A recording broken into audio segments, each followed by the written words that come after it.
Hello student, welcome back to my channel Samrat academy. Student, Hindi के paper में मेरे प्यार बच्चों जीवन परिचय लिखने के लिए आता है और आज मेरे प्यार बच्चों मैं आप लोगों को ऐसा ट्रिक बताने वाला हूं जीवन परिचय का कि हजारों वीडियो आपने यूट्यूब चैनल पे देखी होंगी, लेकिन ऐसा वीडियो आप लोगों को कभी नहीं मिला होगा।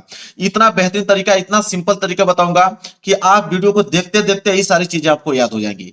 मेरे प्यार बच्चों, आप खुद कमेंट करके जाओगे कि इससे सरल तरीका आज तक यूट्यूब पे कोई नहीं बताया है। तो मेरे प्यार बच्चों, जीवन परिचय आप लोगों की एग्जाम में आता है, कवि का जीवन परिचय आता है मेरे प्यार बच्चों, और लेखक का जीवन परिचय आता है। आज मैं आप लोगों को बताने वाला हूं गोस्वामी तुलसीदास का जीवन परिचय लिखने के लिए। तो गोस्वामी तुलसीदास का जीवन परिचय लिखने के लिए आता है एग्जाम में। मैं पेपर दिखा देता हूं कौन सा प्रश्न जीवन परिचय के लिए पूछा जाता है। ठीक है, देखिए प्रश्न नंबर मेरे प्यार बच्चों 26वां। देखिए प्रश्न नंबर 26वां पेपर जो दिखा रहा हूं मैं आपको, देखिए प्रश्न नंबर 26वां का जब आप ख देखोगे तो गोस्वामी तुलसीदास का जीवन परिचय दिया है। ये कंफर्म है कि देगा, इसको कोई रोकने वाला नहीं है। ये एकदम 100% गारंटी मेरी है कि इससे बाहर आपके नहीं आएंगे। गोस्वामी तुलसीदास का देगा तो देगा। अब इसके लिखने का तरीका कैसे है, इतना सिंपल मेरे प्यार बच्चों कि 5 नंबर यहां से फ्री में ले जाओगे। देखिए 3 प्लस 2 की नंबर के हिसाब से मिलता है 3 नंबर जीवन परिचय पे, 2 नंबर रचना पे। बिल्कुल आसान तरीका बताने वाला हूं। देखिए कैसे लिखेंगे, मैं खुद अपने हाथों से पूरा लिख के दिखाऊंगा, पूरा जितना भी है पूरा पेज लिख के दिखाने वाला हूं। देखिए प्रश्न उत्तर संख्या 26 का ख का पहला है। तो आप सबसे पहले मेरे प्यार हेडिंग बना लीजिए इसका। सबसे पहले आप इसका बनाएंगे मेरे प्यार जो हेडिंग। तो प्रश्न उत्तर संख्या, तो यहां डालेंगे हम लोग कि प्रश्न उत्तर संख्या 26 का ख था, तो लिखेंगे हम लोग प्रश्न उत्तर संख्या 26 का ख। तो यहाँ पे 26 का ख हम लोग यहाँ पे हेडिंग डालेंगे। अब मेरे प्यार स्केल की सहायता से एक बात बताऊं, स्केल की सहायता से इसके नीचे आपको अंडरलाइनिंग करना है ताकि दिखने में अच्छा लगे। ये काम जरूर से जरूर कीजिएगा। अंडरलाइन डबल कर देंगे तो और अच्छा लगेगा। तो मैं चाहूंगा कि आप डबल लाइनिंग कीजिए ताकि दिखने में अच्छा लगे। देखो प्रश्न उत्तर संख्या 26 का ख, इसमें पहला वाला कर रहे हैं हम लोग गोस्वामी तुलसीदास जी का। तो आप यहाँ पे ऐसे डाल लीजिएगा पहला, और गोस्वामी तुलसीदास यहाँ लिख भी दीजिएगा ताकि एग्जामिनर को बिल्कुल क्लियर हो पाए, कॉपी जांचने में बेहद उसको आसानी हो और उसको अच्छा भी लगे। तो गोस्वामी तुलसीदास यहाँ पे मेन हेडिंग डाल देना है ताकि उनको ये मालूम चल पाए कि आपने किसका लिखा हुआ है। तो इस तरह जब एग्जाम में कॉपी चेक करेगा तो उसको मालूम चल जाएगा गोस्वामी तुलसीदास का आपने लिखा हुआ है। क्लियर है। अब मेरे प्यार बच्चों जीवन परिचय, देखिए जीवन परिचय बहुत सारे बच्चे क्या करते हैं गलती, कि जीवन परिचय हेडिंग डालते हैं और लिखना चालू कर देते हैं। ये गलती आपको करना ही नहीं है। देखिए जीवन परिचय लिखने से पहले कुछ मेन पॉइंट्स आपको लिखा जाता है। देखिए एक लाइन छोड़ दीजिएगा, एक लाइन छोड़ने के बाद यहां से डालिएगा नाम। जो जो मेन वर्ड है पहले उसको आप लिख दीजिए। एक कॉलम आपका नाम का रहेगा, दूसरा कॉलम आपका उसके नीचे जन्म का रहेगा। नाम के बाद आएगा आपका जन्म, जन्म के बाद आएगा माता। यहां पे डाल दीजिएगा कि माता का नाम। तो माता डाल देंगे तो तभी काम चल जाएगा, ये नहीं कि माता का नाम पूरा। माता डालेंगे तो वो समझ जाएंगे एग्जामिनर। माता के बाद आप यहां पे डालेंगे पिता। माता के बाद क्या डालिए, पिता डालेंगे। इसके बाद अगली जो रहेगी लाइनिंग वो रहेगी मृत्यु की। अगली लाइन रहेगी मृत्यु की और इसके बाद रहेगी रचनाएं की। यह जो मेन वर्ड है मेरे प्यारे बच्चों, अगर ये आपने काम कर दिया तो एग्जामिनर पूरा का पूरा नहीं पड़ेगा, इसी को पढ़ के नंबर आपका दे देगा। तो ये काम आपको जरूर से जरूर करना है। नाम में क्या लिखना है, तो नाम में आपको तुलसीदास जी, गोस्वामी तुलसीदास लिखने की जरूरत नहीं है, आप तुलसीदास डायरेक्ट लिख सकते हो। ठीक है, नाम में आप लिखेंगे तुलसीदास, जैसे मैं लिख रहा हूं सेम वैसे आप लिखिए तुलसीदास। जन्म की अगर हम बात करें तो 1532 ईस्वी में इनका जन्म हुआ था। तो आप यहां लिख दीजिए 1532 ईस्वी। क्लियर है, 1532 ईस्वी में जन्म हुआ था, यहाँ पे ईस्वी जरूर लगा दीजिएगा। इसके बाद माता का नाम, तो माता का नाम हुलसी था। क्या था, हुलसी। तो यहां पे लिख देंगे हुलसी। माता का नाम हुलसी लिख दिया आपने। पिता का नाम, तो पिता का नाम आत्माराम दुबे था। तो यहां पे लिखेंगे आत्मा राम दुबे। इसके बाद मृत्यु की अगर हम बात करें तो मृत्यु 1623 ईस्वी में हुआ था। तो यहां पे लिख दीजिए 1623 ईस्वी में इनकी जो हुआ मृत्यु हुई। रचनाएं की अगर हम बात करें तो रामचरितमानस इनकी महत्वपूर्ण रचना है। रामचरितमानस याद भी हो जाएगा क्योंकि ये तो फेमस रचना उनकी है, रामचरितमानस। विनय पत्रिका, कवितावली, गीतावली भी है, तो एक कवितावली भी लिख सकते हैं। कम से कम 2 लिख दीजिएगा कवितावली। ठीक है, इतना काम कर देना है। इसके बाद मेरे प्यारों स्केल की सहायता से यहां पे इसको बॉक्स बनाकर यहाँ पे उसको बॉक्स में पैक कर दीजिएगा, ताकि दिखने में जो है बेहद अच्छा लगे और सबसे अलग दिखे यह। तो यह काम आपको करना है, ठीक है। तो जैसे मैं कर रहा हूं वैसे आप स्केल की सहायता से कर दीजिएगा। एक नंबर एग्जामिनर आपका काट नहीं सकता है, ठीक है। ऐसे अगर आप लिखते हो तो ऊपर भी आप इस तरह पैक कर दीजिएगा, जैसे मैं कर रहा हूं, ठीक है। वैसे ही आपको करना है। देखिए अब कितना दिखने में अच्छा लग रहा है, ये मेन पॉइंट हो गया। अब इसके नीचे एक लाइन का गैप दीजिए और यहां हेडिंग बनाइए जीवन परिचय। यहां बनाएंगे जीवन परिचय। अब यहां से लिखना आप चालू कीजिएगा। जीवन परिचय मेन हेडिंग हो गया। इसके नीचे स्केल की सहायता से लाइनिंग खींच दीजिएगा, ताकि दिखने में जो है अच्छा लगे। देखिए अब यहां से आप लिखना चालू करोगे जीवन परिचय, उनकी सारी चीजें। तो देखिए कैसे लिखोगे, बिल्कुल आसान तरीके बताऊंगा। सबसे पहले तो देखिए इसी में से लिखेंगे तुलसीदास, फिर उनका जन्म, तो लिखेंगे तुलसीदास का जन्म। देखिए ट्रिक समझिए, नाम है तुलसीदास, जन्म हुआ 1532, तो पहली लाइन यही से बन जाएगा कि तुलसीदास का जन्म सन 1532 ईस्वी में। तो यहां लिखेंगे तुलसीदास, तुलसीदास का जन्म, तो लिखेंगे तुलसीदास का जन्म, जन्म सन कितना में, अब आपको ऊपर दिख ही रहा है 1532। बस ध्यान रहे कि इसको ब्लैक पेन से लिखिएगा, ठीक है। 1532 को ब्लैक पेन से लिखेगा। 1532 ईस्वी में कहां पे हुआ था मेरे प्यारे बच्चों, तो राजापुर में, ठीक है। राजापुर में हुआ था उनका जन्म। आप देखिए जन्म लिखे हैं 1532 ना, कोष्टक में आप राजापुर लिख देंगे तो और अच्छा हो जाएगा, ताकि एग्जामिनर को वहीं पे एड्रेस मालूम चल जाएगा कि राजापुर में हुआ था मेरे प्यारे बच्चों, ठीक है। राजापुर।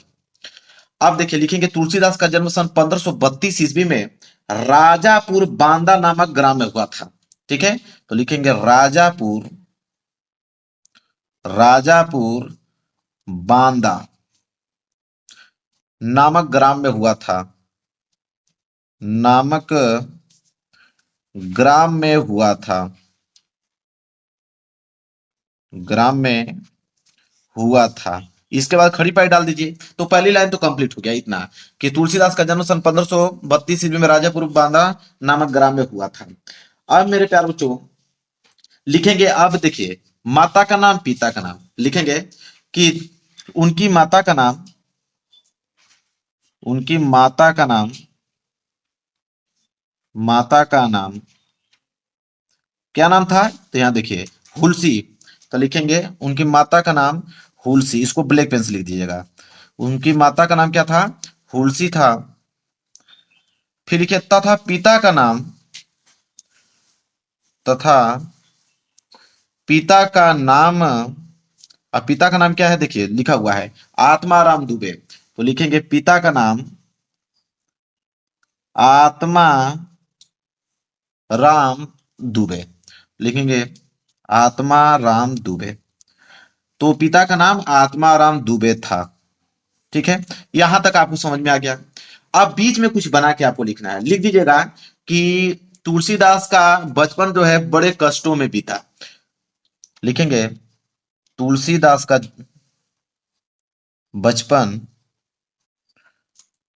तुलसीदास का बचपन बड़े कष्टों में बीता, बड़े कष्टों में बीता, ठीक है। यहां तक आपने लिख दिया। इसके बाद लिख दीजिएगा कि तुलसीदास का जो विवाह हुआ था वो रत्नावली से हुआ था, ठीक है, जो कि दीनबंधु पाठक की पुत्री थी। तो इस तरह इस सेंटेंस को लिख दीजिएगा कि तुलसीदास का विवाह, तुलसीदास का विवाह, तुलसीदास का विवाह किससे हुआ था मेरे प्यारे बच्चों, तो उनका विवाह जो हुआ था दीनबंधु पाठक की पुत्री, ठीक है। लिखेंगे विवाह दीनबंधु पाठक, दीनबंधु पाठक की पुत्री, क्या नाम था उनका, रत्नावली था। तो दीनबंधु पाठक की पुत्री रत्नावली से हुआ था। तो रत्नावली को ब्लैक पेन से लिख दीजिए, रत्नावली से हुआ था। देखिए बिल्कुल इससे आसान तरीका आपको कहीं नहीं मिलेगा, ठीक है। बिल्कुल फैक्ट चीज लिख पा रहा हूं, ठीक है। रत्नावली से हुआ था। अब यहां पे खड़ी फाइल डाल दीजिए। अब मेरे प्यारे बच्चों लिख दीजिएगा कि तुलसीदास अपने पत्नी से अत्यधिक प्रेम करते थे। ये भी सेंटेंस बिल्कुल सिंपल है, सबको याद होगा, आपको भी याद हो जाएगा। लिख दीजिएगा कि तुलसीदास अपने पत्नी से अत्यधिक प्रेम करते थे। अत्यधिक प्रेम करते थे। अत्यधिक प्रेम करते थे। खड़ी पाई। अब ये पेज भर गया, तो पेज भर गया तो कोई दिक्कत नहीं, आप पीछे लिख दीजिए। पेज भर गया तो कोई दिक्कत नहीं, पीछे लिखे। प्रेम करते थे। लिख दीजिएगा कि उनकी पत्नी बहुत ही ज्यादा सुंदर थी। लिख दीजिएगा, जाहिर सी बात है, सुंदर थी तभी प्रेम करते थे। ये भी भाषा सिंपल है, ये भी लिख दोगे। उनकी पत्नी बहुत ही ज्यादा सुंदर थी। उनकी पत्नी बहुत ही ज्यादा बहुत ही ज्यादा सुंदर थी। बहुत ही ज्यादा सुंदर थी। इसके बाद खड़ी पाई लगा दीजिए। ठीक है। फिर लिख दीजिएगा मेरे प्यारे बच्चों कि तुलसी ने प्रसिद्ध ग्रंथ तुलसी ने प्रसिद्ध ग्रंथ कौन? रामचरितमानस। वो भी तो मैं शुरू में लिखा था रचनाएं में। तो तुलसी ने प्रसिद्ध ग्रंथ रामचरितमानस की रचना की। रामचरितमानस की रचना की। रामचरितमानस की। इसको ब्लैक पेन से लिख दीजिएगा, रामचरितमानस को। रामचरितमानस की रचना की। इसके बाद खड़ी पाई। इसके बाद मेरे प्यार को डायरेक्टर लिख दीजिएगा मृत्यु की रचना की। और 1623 ईस्वी में इनकी मृत्यु हो गई। और 1623 ईस्वी में इनकी मृत्यु हो गई। 1623 ईस्वी में इनकी क्या हो गई? मृत्यु हो गई। ठीक है। इसके बाद मेरे प्यार जो रचनाएं आपने वहां पे लिखा वही रचनाएं नीचे भी लिख दीजिए। अब नीचे एक हेडिंग बना दीजिए रचनाएं। नीचे एक हेडिंग बना दीजिएगा रचनाएं। रचनाएं में लिख दीजिएगा रामचरितमानस। से तो पहली हो जाएगा, रामचरितमानस पहला। इसके बाद गीतावली, कवितावली। वैसे दो ही लिखा जाता है, आपका मन तीन भी लिख सकते हो। कवितावली हो गया, एक गीतावली लिख दीजिएगा, बस काम खत्म। अब मेरे प्यारे बच्चों बताइए, इससे आसान कहीं मिलेगा आप लोगों को? कहीं नहीं। जो जो मैंने पॉइंट लिखा था उसी से मैंने पूरा का पूरा बता दिया। तुलसीदास का जन्म सन 1532 ईस्वी में हुआ था। उनके माता का नाम हुलसी था, उनके पिता का नाम आत्मा दुबे था। उनका बचपन बड़े कष्टों से बीता। उनकी जो विवाह हुआ मेरे प्यार जो दीनबंधु पाठक रत्नावली से हुआ, वो अत्यधिक बहुत सुंदर थी, इसलिए वो अपने पत्नी से बहुत ज्यादा प्रेम करते थे। फिर उनकी मेरे प्यारों जो उन्होंने एक ग्रंथ की रचना की, प्रसिद्ध ग्रंथ रामचरितमानस की रचना की। ठीक है, जो कि बहुत ज्यादा ही प्रसिद्ध हुई थी। फिर 1623 ईस्वी में इनकी मृत्यु हो गई। फिर रचनाएं लिख दिया। अब बता, इससे ज्यादा सिंपल आप लोगों को पूरे यूट्यूब चैनल पर कहीं नहीं मिलेगा। समाप्त। याद भी हो गया होगा, अब कभी भी आएगा लिख सकते हो मेरे प्यार। अब आएगा ही एग्जाम में। तो मेरे प्यार वीडियो को लाइक कर देना, चैनल पर नए हो तो चैनल को जरूर सब्सक्राइब कर लेना। मिलेंगे एक प्यार से नेक्स्ट वीडियो में, तब तक के लिए धन्यवाद।